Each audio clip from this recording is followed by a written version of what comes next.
The only thing that Amazon might love more than raising fees is breaking its own rules. So I am both surprised and not at all to discover the latest beta test that Amazon has rolled out where it is experimenting with sending traffic off Amazon. Yes, you heard that correctly. In today's video, we're going to be diving into what Amazon is saying, explaining why they're making this move, but also talking about what some other reasonings or motivations may be behind this, as well as talking about some of the bigger trends. As you know, if you've watched any of my videos, I think it's so important to look at a piece of news or a new development and not just look at it with laser focus, but really zoom out and identify what may be some of the larger trends that's influencing this move, as well as what that might mean for the future of e-commerce, so that you can make sure that your brand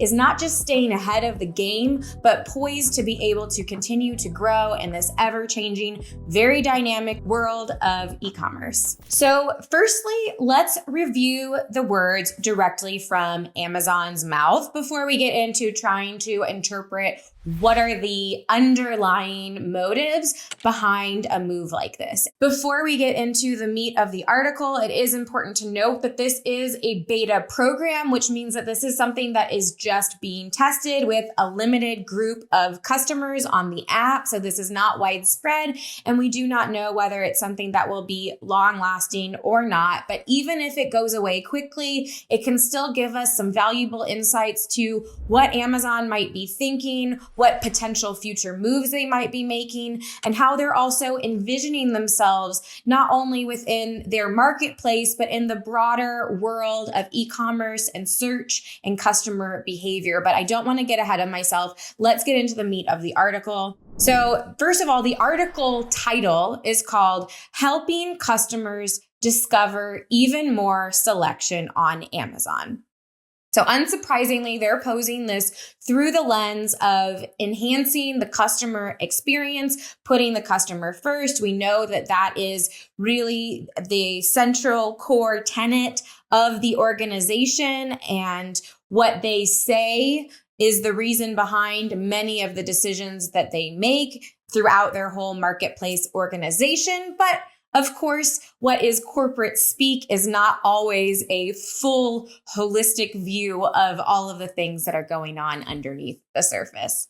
So one of the first quotes that caught my eye: "Because every customer and every shopping trip is unique, Amazon works to cater to every need, want, interest, and occasion. In the past year alone, we have increased product selection by millions of items at every price point, from luxury designers to everyday essentials." So they're talking about they want to be the place for customers to shop no matter what they want or need, and they are really trying to deliver on that by ever widening both the product selection as well as the brand selection that can be found on their marketplace. So everything from Amazon Haul, which is that low price, drop shipping, cheap product marketplace launch that they did a few months back, to really leaning into developing out their premium and luxury selections, to really make sure that they are creating a marketplace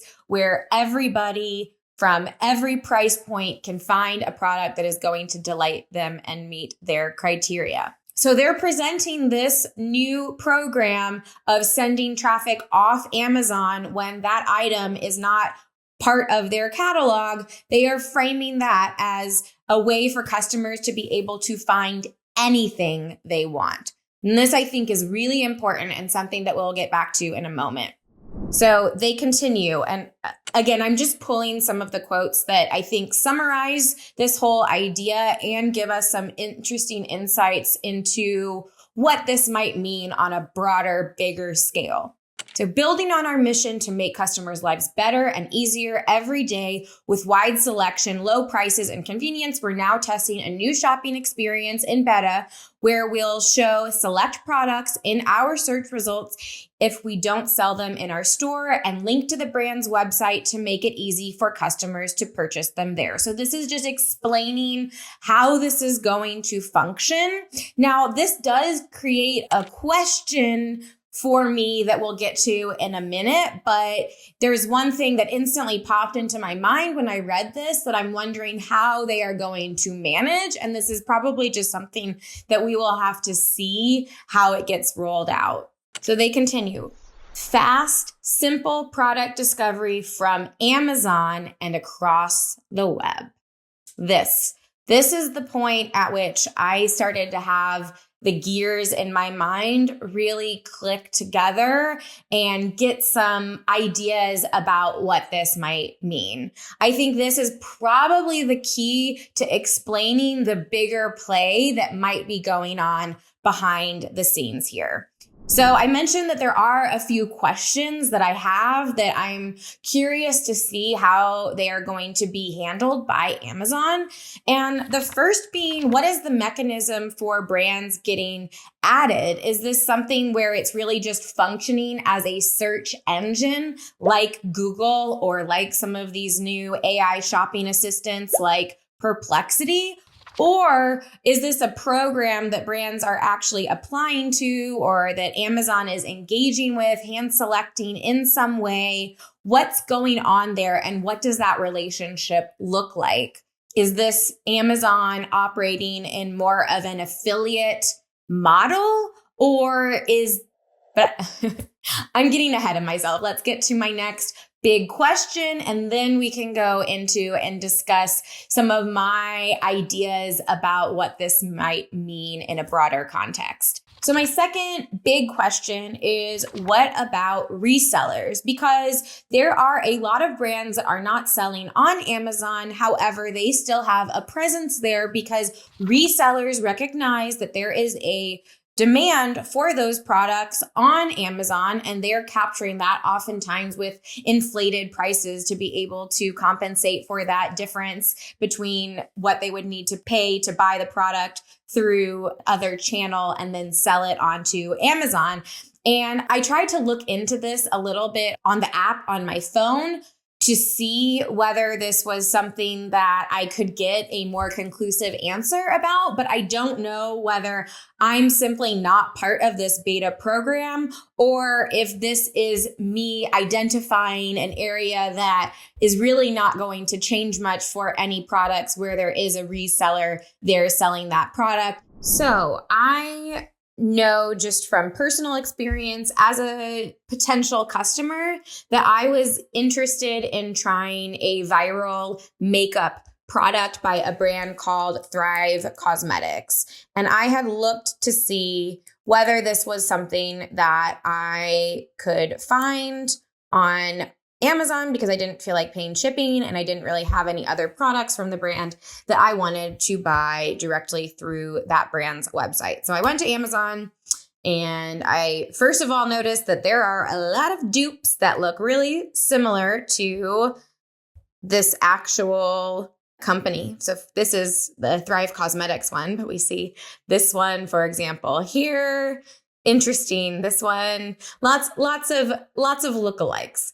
So I went on to Thrive Cosmetics and you see that this is from this Sihuan store. So this is not even saying that it is the Thrive brand at all. It's saying another brand entirely. If I were to go to this 2-pack of one, we see it's another brand. So, oh no, this is not even Thrive.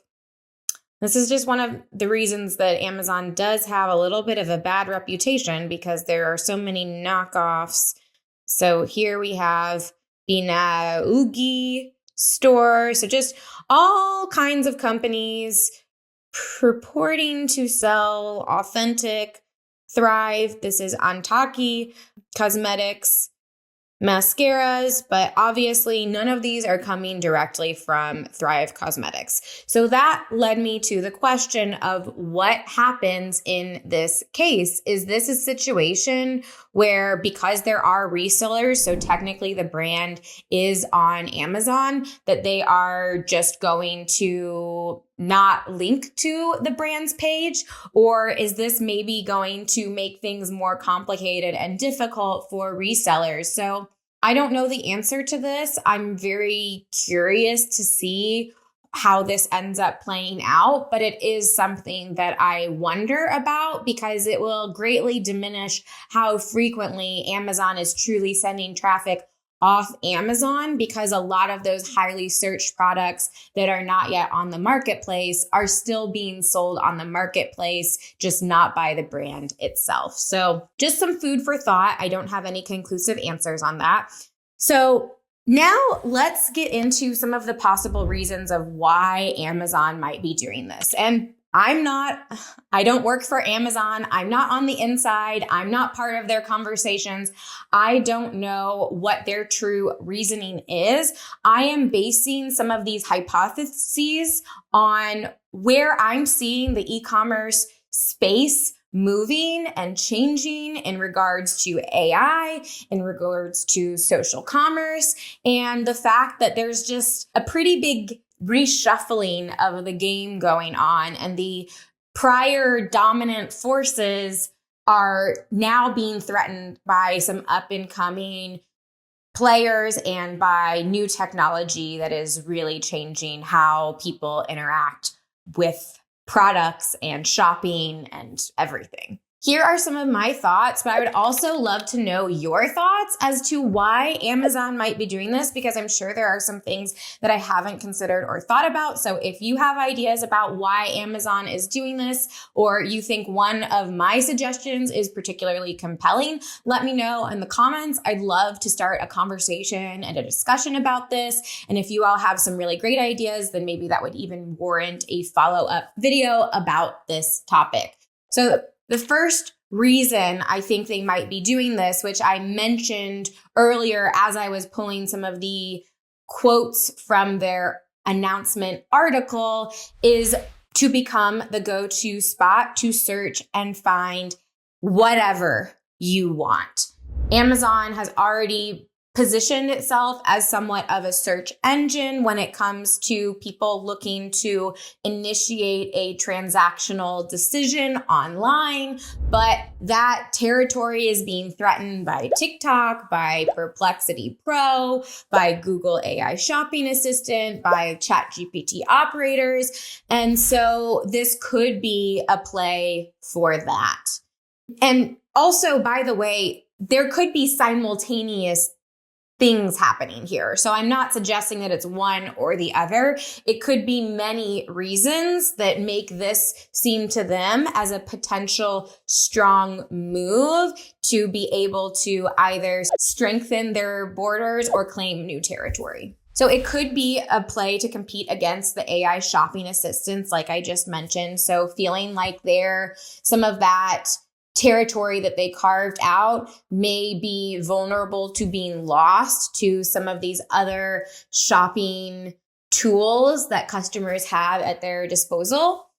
It could be a way to try to attract and make a use case for new brands that are not yet selling on Amazon by showing them, look at what kind of demand there is on our platform. So a way of being able to continue to expand their selection, which they've mentioned is a really important part of their objectives and what they are trying to do in order to be able to cater to every kind of customer and every kind of need. This could also be a play to expand their ads business. We already know that Amazon is opening up a lot of their different ads platforms to non-Amazon brands. And so it would only make sense that this type of move could also spell another monetization path in the future. There wasn't any mention in this article about having those placements be paid or sponsored in any kind of way, but I wouldn't be surprised if this is something that sticks around, that eventually those become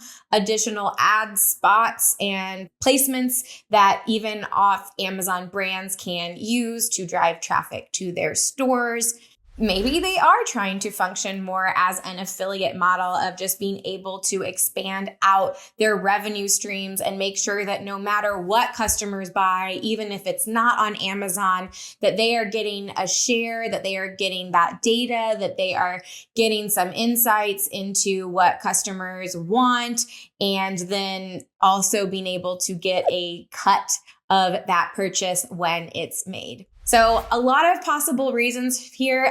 Honestly, as I listen to myself explain all of them, my assumptions is that it is all of the above. I don't think it's just one, and we will see. I'm curious to know whether this is a program that has some legs and will become a mainstay part of their app and perhaps even computer experience, or if this is like one of their many other tests that has a short life and then poof, is gone. Either way, I think it gives us some great insights into what the people at Amazon are thinking about and how they're strategizing and what future plays might be. And this also signals that Amazon, just like every smart e-commerce brand should be doing, is thinking about diversification and recognizing that only focusing on platform may be a limited view that could really hinder their growth. So if Amazon is doing it and you're not, then you are holding yourself back. And it's really, really so critically important where we are here in 2025 and beyond, that you are making sure that you are diversifying where you're selling your products, where you're engaging with customers, and not being beholden to just one platform. So what do you think? Why do you think Amazon is making this play? I'm eager to hear your thoughts. Drop them in the comments below. And if you want to learn more about what I think one of the potential threats that Amazon sees that is motivating this decision, then I highly recommend that you watch the video that should be popping up right here that goes into this new buyer behavior that is totally reshaping how e-commerce is going to function now and in the future. So go ahead and click on that. I hope to see you over there. In the meantime, thank you so much for watching. Bye.